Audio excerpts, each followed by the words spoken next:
Keluaran 38 ayat 1 sampai 31. Dibuatnyalah mezbah korban bakaran itu dari kayu penaga, 5 hasta panjangnya dan 5 hasta lebarnya, 4 persegi, tetapi 3 hasta tingginya.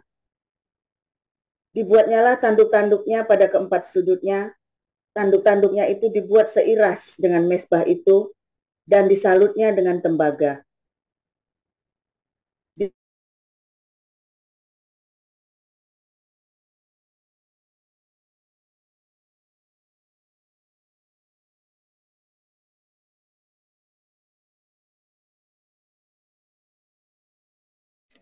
Di-unmute Bu Nerliana. Di-unmute. Coba di-unmute lagi. Enggak. Saya ulang. Silakan. Dibuatnyalah mezbah korban bakaran itu dari kayu penaga, 5 hasta panjangnya dan 5 hasta lebarnya, 4 persegi, tetapi 3 hasta tingginya. Dibuatnyalah tanduk-tanduknya pada keempat sudutnya. Tanduk-tanduknya itu dibuat seiras dengan mezbah itu dan disalutnya dengan tembaga. Dibuatnyalah segala perkakas mezbah itu, yakni kuali-kuali, sodok-sodok, bokor-bokor penyiraman, garpu-garpu, dan perbaraan-perbaraan. Semua perkakasnya itu dibuatnya dari tembaga. Dibuatnyalah untuk mezbah itu kisi-kisi, yakni jala-jala tembaga di bawah jalur, mulai dari sebelah bawah sampai setengah tingginya. Dituangnyalah 4 gelang pada keempat ujung kisi-kisi tembaga itu, yakni tempat memasukkan kayu pengusung. Dibuatnyalah kayu-kayu pengusung itu dari kayu penaga dan disalutnya dengan tembaga. Dan dimasukkannya kayu-kayu pengusung itu ke dalam gelang-gelang yang pada rusuk mezbah itu, supaya dengan itu mezbah dapat diangkut. Mezbah itu dibuatnya berongga dan dari papan. Dibuatnyalah bejana pembasuhan dan juga alasnya dari tembaga, dari cermin-cermin para pelayan perempuan yang melayani di depan pintu kemah pertemuan. Dibuatnyalah pelataran itu pada sebelah selatan. Layar pelataran itu dari lenan halus yang dipintal benangnya, 100 hasta panjangnya. Ke-20 tiang layar itu dengan ke-20 alas tiang itu dari tembaga. Tetapi kaitan-kaitan tiang itu dan penyambung-penyambungnya dari perak. Pada sebelah utara, 100 hasta. Ke-20 tiang layar itu dengan ke-20 alas tiang itu dari tembaga. Tetapi kaitan-kaitan tiang itu dan penyambung-penyambungnya dari perak. Pada sebelah barat, layar 50 hasta dengan 10 tiangnya dan 10 alas tiang itu dan kaitan-kaitan tiang itu serta penyambung-penyambungnya dari perak. Dan pada sebelah timur 50 hasta, yakni layar 15 hasta untuk sisi yang satu di samping pintu gerbang itu, dengan 3 tiangnya dan 3 alas tiang itu. Dan juga untuk sisi yang kedua di samping pintu gerbang itu, menyebelah pintu gerbang pelataran itu, ada layar 15 hasta dengan 3 tiangnya dan 3 alas tiang itu. Segala layar yang mengelilingi pelataran adalah dari lenan halus yang dipintal benangnya. Alas-alas untuk tiang-tiang itu adalah dari tembaga. Tetapi kaitan-kaitan tiang itu dan penyambung-penyambung dari perak. Juga salut kepalanya dari perak. Dihubungkanlah dengan penyambung-penyambung dari perak segala tiang-tiang pelataran itu. Tirai pintu gerbang pelataran itu tenunan yang berwarna-warna dari kain ungu tua, kain ungu muda, kain kirmizi, dan dari lenan halus yang dipintal benangnya, 20 hasta panjangnya, tetapi tingginya, yang juga lebar kain itu, adalah 5 hasta, sama dengan tinggi layar pelataran itu. Keempat tiangnya dan keempat alas tiang itu dari tembaga, tetapi kaitan-kaitannya dari perak, dan juga salut kepalanya, serta penyambung-penyambungnya dari perak. Segala patok untuk kemah suci dan untuk pelataran itu, sekelilingnya adalah dari tembaga.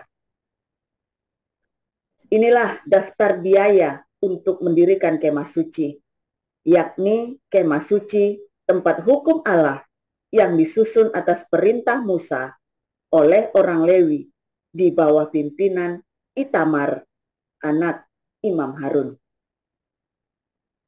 Bezaleel bin Uri bin Hur dari suku Yehuda membuat segala yang diperintahkan Tuhan kepada Musa, dan bersama-sama dengan dia turut Aholiab, anak Ahisamah dari suku Dan, seorang tukang dan ahli, seorang yang membuat tenunan yang berwarna-warna dari kain ungu tua, dari kain ungu muda, dari kain kirmizi, dan dari lenan halus. Segala emas yang dipakai untuk segala pekerjaan mendirikan tempat kudus itu, yakni emas dari persembahan unjukan, ada 29 talenta dan 730 shikal, ditimbang menurut shikal kudus. Perak persembahan mereka yang didaftarkan dari antara jemaah itu ada 100 talenta dan 1.775 shikal, ditimbang menurut shikal kudus. Sebeka seorang, yaitu setengah shikal, ditimbang menurut shikal kudus untuk setiap orang yang termasuk orang-orang yang terdaftar yang berumur 20 tahun ke atas, sejumlah 603.550 orang. 100 talenta perak dipakai untuk menuang alas-alas tempat kudus dan alas-alas tiang tabir itu. 100 alas sesuai dengan 100 talenta itu, jadi 1 talenta untuk 1 alas. Dari yang 1.775 shikal itu, dibuatnyalah kaitan-kaitan untuk tiang-tiang itu, disalutnyalah kepala tiang itu, dan dihubungkannya tiang-tiang itu dengan penyambung-penyambung. Tembaga dari persembahan unjukan itu ada 70 talenta dan 2.400 shikal. Daripadanya dibuatnyalah alas-alas pintu kemah pertemuan dan mesbah tembaga dengan kisi-kisi tembaganya, segala perkakas mesbah itu, alas-alas pelataran sekelilingnya, alas-alas pintu gerbang pelataran itu, segala patok kemah suci, dan segala patok pelataran sekelilingnya. Demikian. Terima kasih, Pak Tom. Silakan Bu Sarma. Saya akan melanjutkan pembacaan firman Tuhan yang terambil dari kitab Ibrani 13.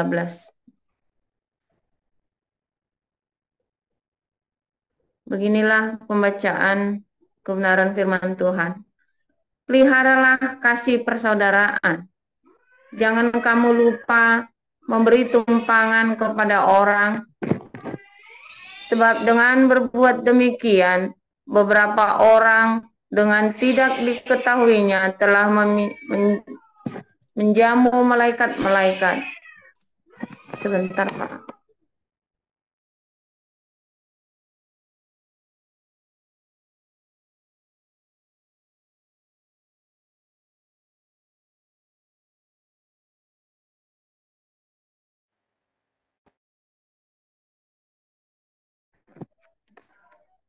Ingatlah akan orang-orang hukuman, karena kamu sendiri juga adalah orang-orang hukuman.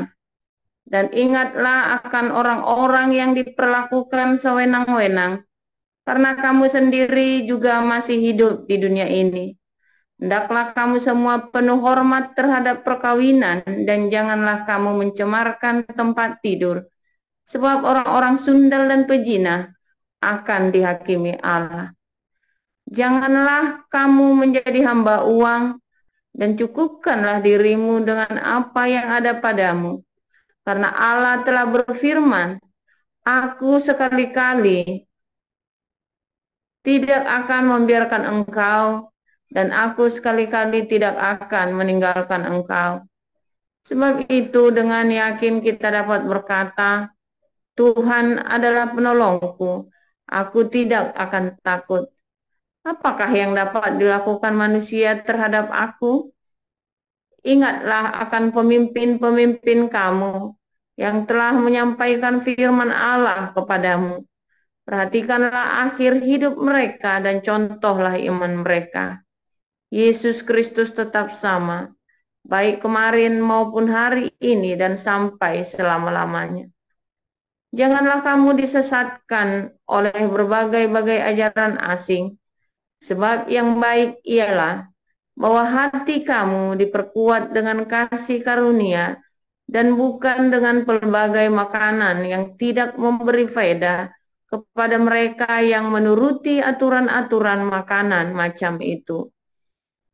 Kita mempunyai suatu mezbah, dan orang-orang yang melayani kemah tidak boleh makan dari apa yang di dalamnya.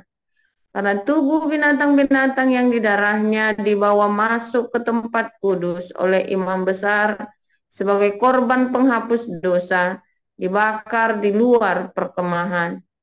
Itu jugalah sebabnya Yesus telah menderita di luar pintu gerbang untuk menguduskan umatnya dengan darahnya sendiri. Karena itu marilah kita pergi kepadanya di luar perkemahan dan menanggung kehinaannya. Sebab di sini kita tidak mempunyai tempat tinggal yang tetap. Kita mencari kota yang akan datang. Sebab itu marilah kita oleh Dia senantiasa mempersembahkan korban syukur kepada Allah, yaitu ucapan bibir yang memuliakan namanya. Dan janganlah kamu lupa berbuat baik dan memberi bantuan, sebab korban-korban yang demikianlah yang berkenan kepada Allah. Taatilah pemimpin-pemimpinmu dan tunduklah kepada mereka, sebab mereka berjaga-jaga atas jiwamu sebagai orang-orang yang harus bertanggung jawab atasnya. Dengan jalan itu mereka akan melakukannya dengan gembira, bukan dengan keluh kesah, sebab hal itu tidak akan membawa keuntungan bagimu.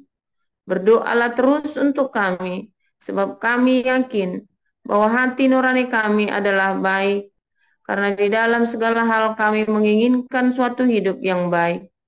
Dan secara khusus aku menasihatkan kamu, agar kamu melakukannya, supaya aku lebih lekas dikembalikan kepada kamu. Maka Allah damai sejahtera, yang oleh darah perjanjian yang kekal, telah membawa kembali dari antara orang mati, Gembala Agung segala domba, yaitu Yesus Tuhan kita, kiranya memperlengkapi kamu dengan segala yang baik untuk melakukan kehendak-Nya dan mengerjakan di dalam kita apa yang berkenan kepadanya oleh Yesus Kristus. Bagi Dialah kemuliaan sampai selama-lamanya. Amin. Dan aku menasihatkan kamu, saudara-saudara, supaya kata-kata nasihat ini kamu sambut dengan rela hati, sekalipun pendek saja suratku ini kepada kamu. Ketahuilah bahwa Timotius, saudara kita, telah berangkat. Segera sesudah ia datang, aku akan mengunjungi kamu bersama-sama dengan dia. Sampaikanlah salam kepada semua pemimpin kamu dan semua orang kudus. Terimalah salam dari saudara-saudara di Italia. Kasih karunia menyertai kamu sekalian. Demikian.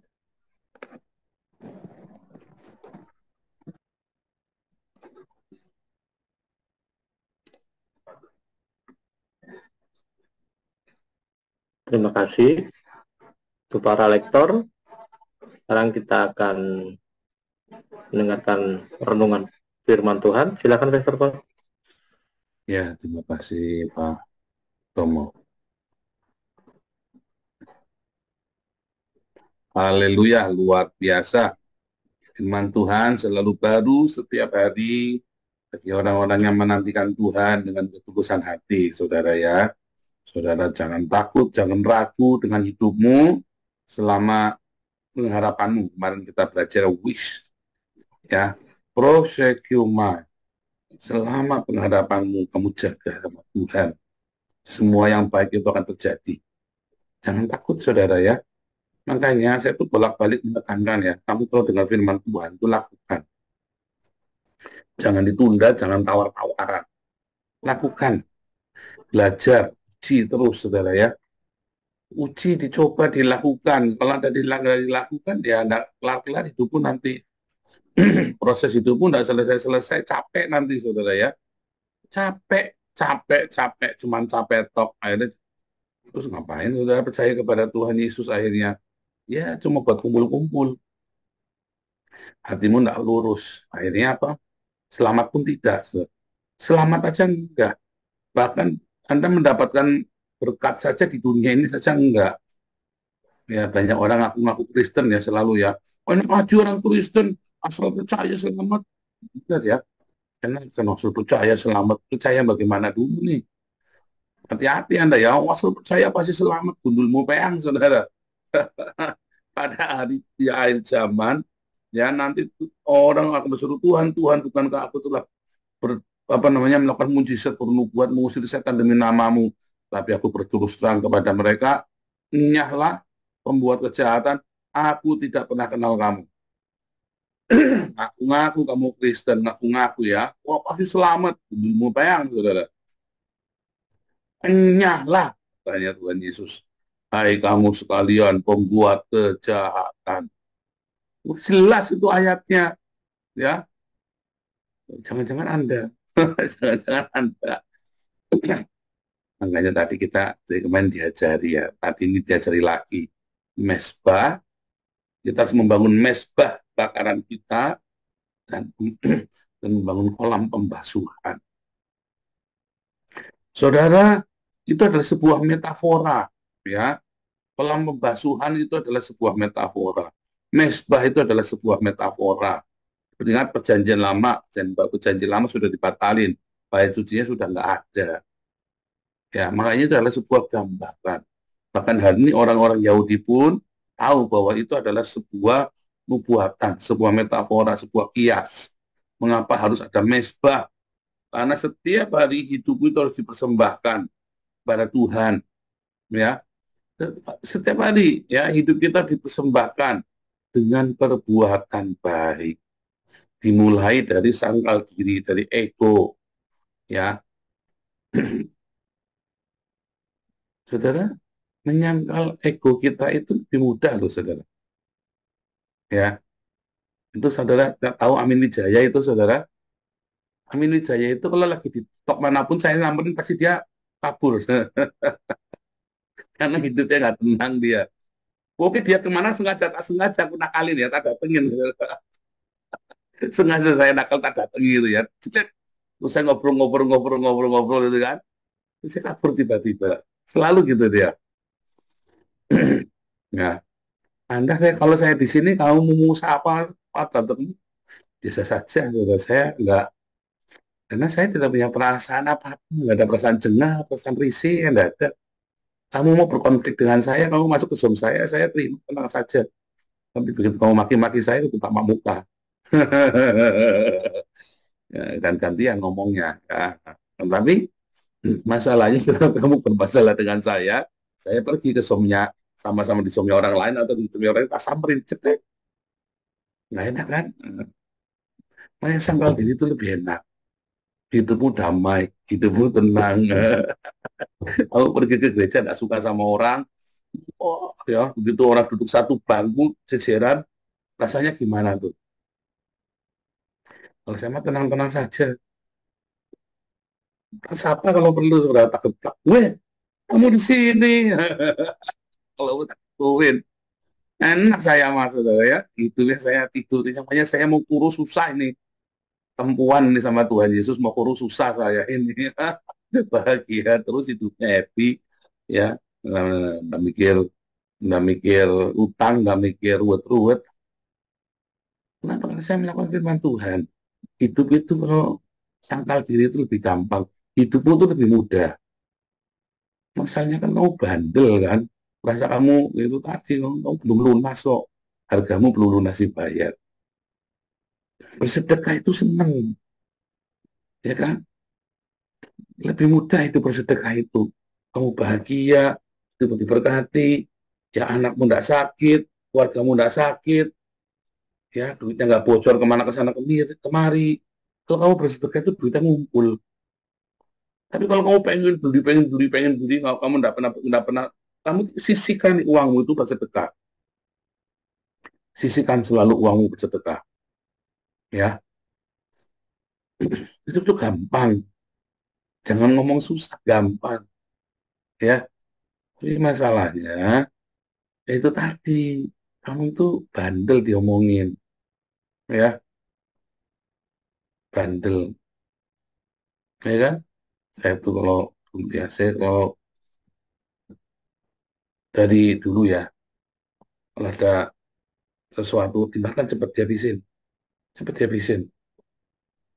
Nggak dihabis-habisin, dimakan kucing. Rasain loh, tadi dimakan kan selesai sudah. Nah, kadang-kadang orang nunda-nunda untuk melakukan firman Tuhan. Dimakan kucing. Akhirnya itu tadi kan burung roh kudusnya seperti burung merpati dimakan kucing gitu, burung merpatinya. Karena kamu nunda-nunda berkatmu itu akhirnya dimakan kucing sama setan. Jangan ditunda sekarang. Coba ya kalau saya dulu mengerti tentang sedekah dari dulu ya, saya nggak mengalami yang aneh-aneh. Saya baru ngerti yang namanya sedekah militan 2014. Saya baru ngerti yang namanya sedekah dengan militan tuh ya. Dulu saya nggak ngerti. Ya, ngertinya perpuluhan di gereja. Sekarang saya jadi Anda, sedekah. Itulah mesbahmu, saudara. Oh, egomu disangkal, daginganmu disangkal. Sedekahmu, lakukan, berbuat kebaikan pada banyak semua orang.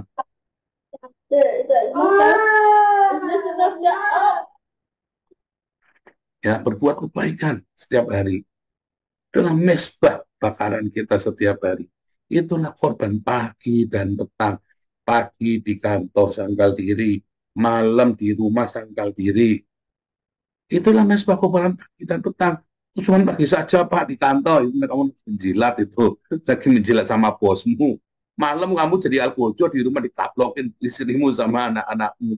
Ya lakimu dibukin, dilempar pakai botol. Itu nama kalau siang saya sangkal diri pas setiap hari itu namanya lagi menjilat.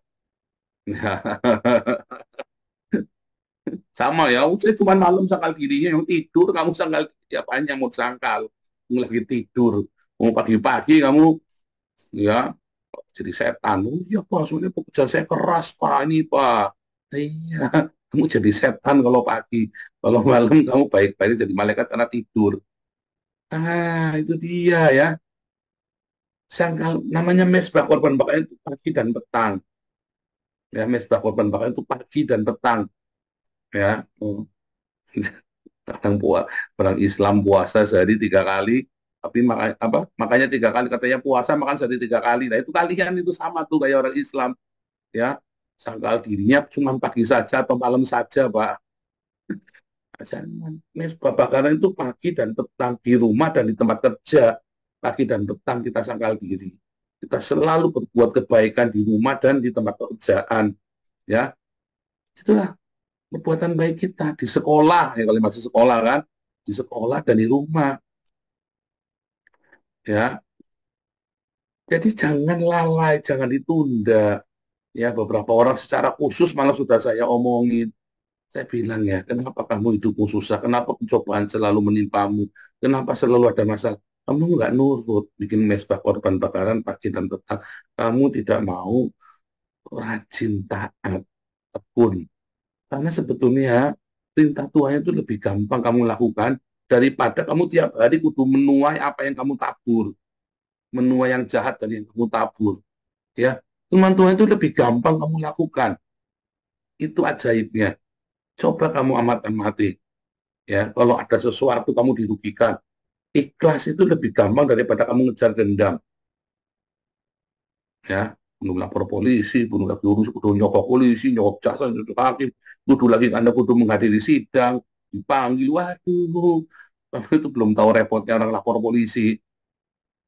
Ya, wah gagahan, oh saya benar pasti lapor polisi saja. Anda belum tahu repotnya lapor polisi, belum lagi nanti kamu bayar lawyer lagi, belum lah, aduh, ya belum lagi ternyata kamu kalah kasusnya karena lawannya bayar, kamunya nggak mau bayar karena jujur. Karena ikhlas itu lebih enak daripada Anda menuntut balas. Karena korban mezbah bakar Tuhan ajari kepada kita. Ya. Makanya, sebelum terjadi, hati-hati. Supaya kamu tidak usah lapor polisi.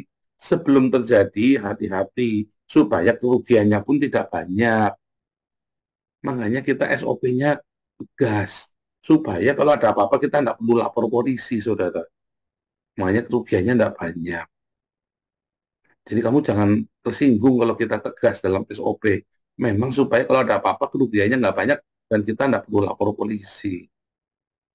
Ya walaupun ya ada beberapa orang yang ngotot mau lapor polisi ya kadang-kadang saya juga ya karena kita ini yayasan kan pengurusnya banyak ya dan saya kan memberikan otoritas ya supaya jangan di tangan saya lagi kepada para pengurus ini. Makanya mereka mau lapor polisi saya hanya memberi nasihat nggak usah ya kan sebisa mungkin nggak usah.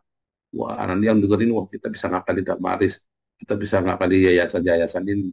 Ya kamu dicoba saja. Kalau lagi anget polisinya, jangan nggak lapor polisi nanti.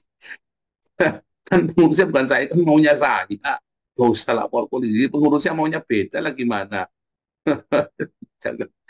Tuh, kamu nggak bisa lah kemarin. Kita nih gara-gara Damar kasih ini belum selesai audit aja nih kita nggak boleh jalan sama Pak Stephen coba. Pak Stephennya mutung, kalau mau tetap jalan saya tak mundur. Coba gimana coba? Nggak bisa jalan, saya nggak bisa apa-apa. Pengurusnya mereka, ya pasrah, ya terserahlah karena saya bilang.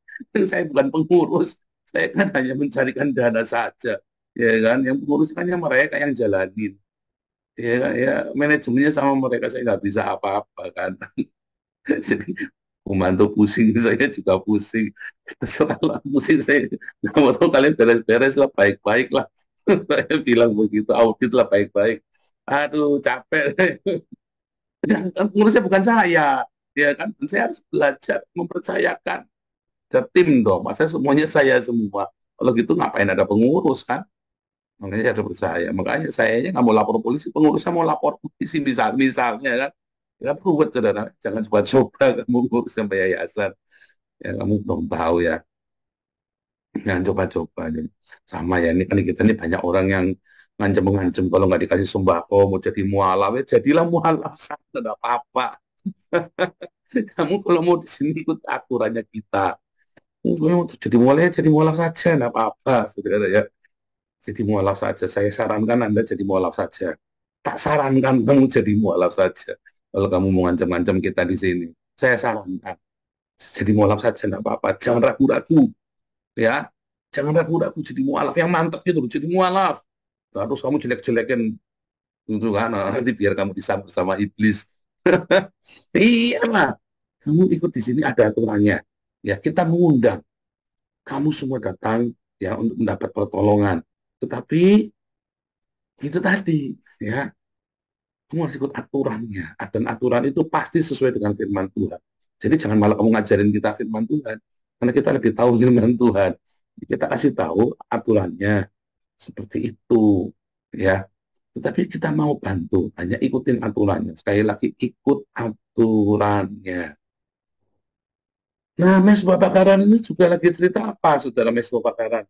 Mesbah bakaran ini juga lagi menceritakan bagaimana supaya manusia lamamu itu hilang. Di sini diajarin supaya dagingmu itu hangus habis dibakar. Dibakar dengan apa? Ya dibakar, dimurnikan. Ya, mungkin ada gesekan di sini, ada pertengkaran. Ya belajar mengalah, belajar ikhlas, belajar saling mengutamakan yang lain. Tapi jangan mutung, tapi jangan marah. Ikhlas, coba dilihat, coba tak lihat, tak lepaskan aja. Ya, saya berapa kali kan tanya, coba tak lihat, nggak apa-apa jalan. Marah enggak apa-apa, ya kita coba. Walaupun saya tahu saya benar, tapi nggak apa-apa. Karena di sinilah tempat kita berinteraksi. Ya, Bu Yanti ngerti tuh saya bilang ya. Bu Yanti tuh ngerti ya, waktu saya bilang, di sinilah tempat kita kalian praktek firman Tuhan, merasakan gesekan, tapi Anda tetap diterima. Jadi ya, kita tidak menolak kamu, kita tidak suka dengan caranya, tapi orangnya nggak apa-apa di sini saja. Di sinilah tempatnya kita bisa diterima. Anda siapapun orang berdosa manapun kita terima di sini. Yang kita tolak dosanya, ya. Tetapi orangnya tidak bergesekan di sini, ikut tengkar. Tidak apa, mudah berbeda pendapat, lepaskan dulu, ikhlaskan dulu. Tetapi orangnya kita tetap menerima, welcome. Saya tunjukkan kepada Anda, kalau kita berbentrokan masalah ini, masalah A, jangan yang B, C, D, E-nya itu ke bawah-bawah. Saya nggak suka nih dengan Pak David nih, masalah apa misalnya.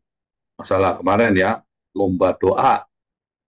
Tetapi yang lain, doa kamu bagus Pak David, yang lain, ini saja saya nggak mau. Kan itu saja. Wah, Pak David, saya nggak suka Pak David, orang yang kuwil, bawel, keritil. Terus, usah David, usah. Tidak begitu, saudara. Oke, satu itu saja yang saya tidak setuju. Yang lain mah nggak pas, bagus banget. Anda belajar. Kalau Anda nggak suka sesuatu, ya itu saja. Yang lainnya Anda harus belajar objektif. Itulah mesbah. Selama kamu belum bisa begitu, ya attitude hidupmu belum bisa begitu, ya kamu tidak akan maju-maju hidupnya.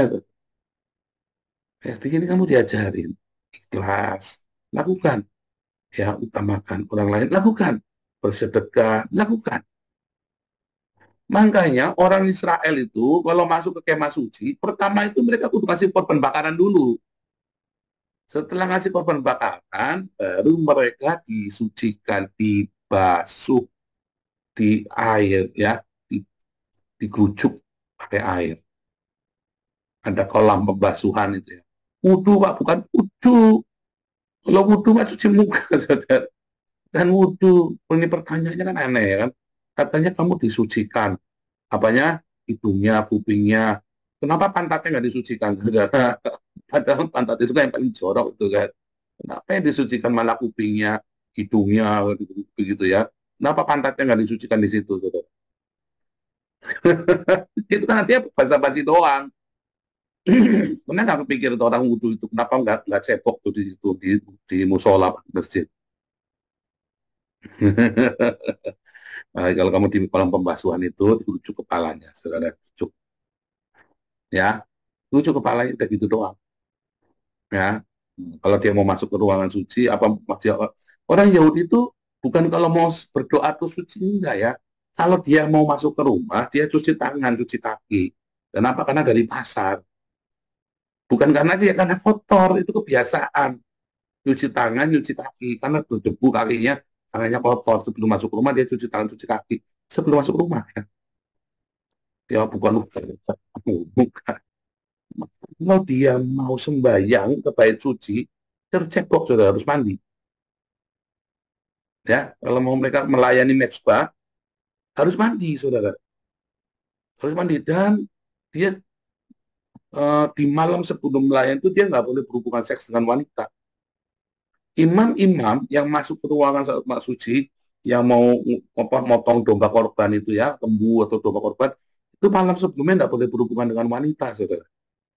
Orang yang berangkat perang pun juga sama. Kalau orang yang berangkat perang, malam sebelumnya itu nggak boleh berhubungan dengan wanita. Ya, harus suci, harus mandi semuanya. Imamnya juga sama. Bukan wudhu, mandi, cuci semua, cebok semua, saudara ya. Mandi, total. Dibasuh ya, mau keramas segala macam, baru dia boleh melayani sebagai imam yang menyembelih korban. Ya, jadi apa maksudnya itu? Maksudnya itu bersihkan itu seluruh badan kita, jangan tanggung-tanggung. Jangan pilih-pilih kalau mau bersih-bersih.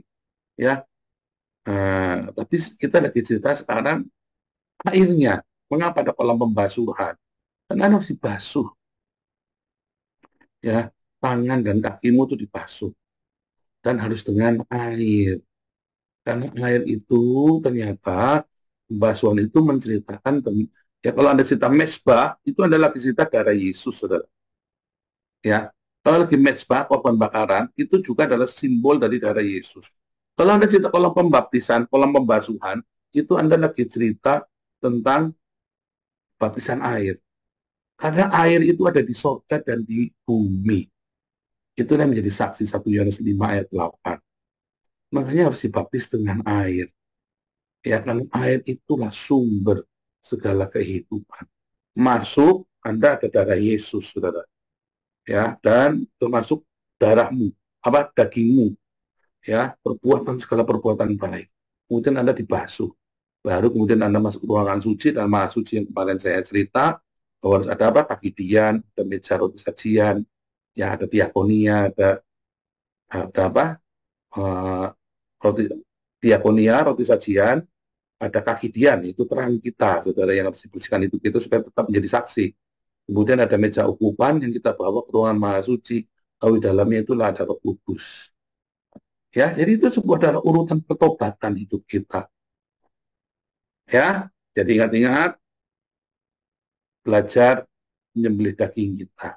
Hati kita dibersihkan, disucikan, ya, itulah korban bakaran Yesus yang mendamaikan kita dengan korban bakaran itu. Kemudian ada kolam pembaptisan, di mana air adalah saksi dari keselamatan kita. Tetapi juga artinya apa? Kalau dalam pembaptisan Paulus berkata, dalam rumah kita tenggelam, ya. Kita dikuburkan dan dibangkitkan bersama Yesus. Tuhan Yesus memberkati.